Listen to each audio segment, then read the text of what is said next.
welcome to Small Talk. I am Sabrina and I am flying solo again this week, but I will be discussing why some employees are so desperate to skip work that they would fake illnesses, as well as why coffee addicts are actually more dangerous or more harmful to the productivity than smokers.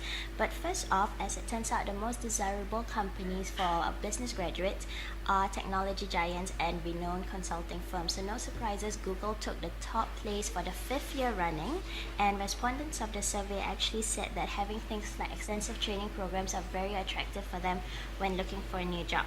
So they were also looking for companies who provided a challenging and competitive environment, and I found this really interesting because it's not something that companies can just offer like money or come and bend. So it's really important that organizations are looking into what they are providing to their employees and making sure that they are satisfying the needs of the top talents, especially the younger ones. So a new report by PwC has found that some employees will go to some pretty extreme measures to skip work.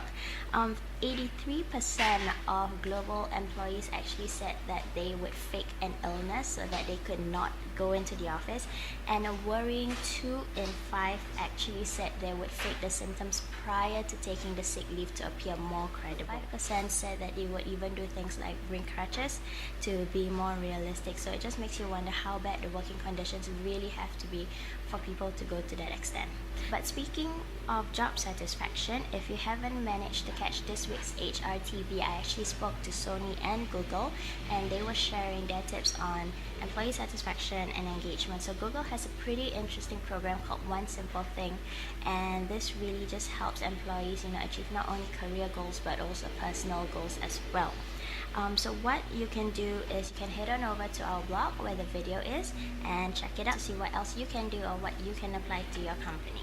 And now it's time for my favorite segment of the show, Bizarre HR of the Week. As it turns out, coffee addicts are more harmful to your office productivity than smokers. This is because coffee breaks take twice as long as smoke breaks, so 10 minutes versus 5 minutes, and a hardcore coffee addict would need about 6 breaks a week. So effectively that's a whole hour lost to coffee.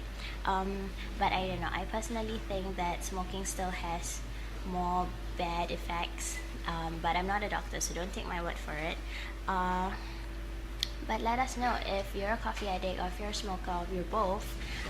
Does it affect your productivity, or if you have employees who are, does it affect them?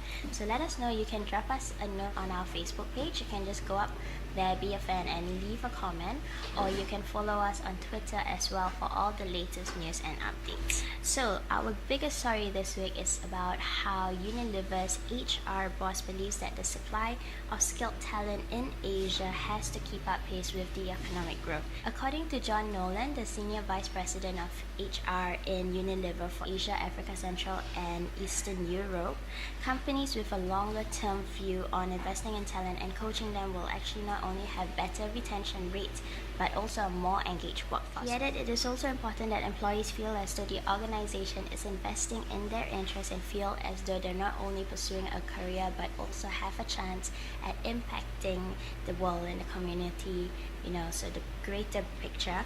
And I suppose that just comes down again to companies who are able to provide more than just money for their employees. So if you have any thoughts or opinions on today's stories or any stories that you've read on our website or the magazine, just feel free to drop us an email. We would love to hear from you.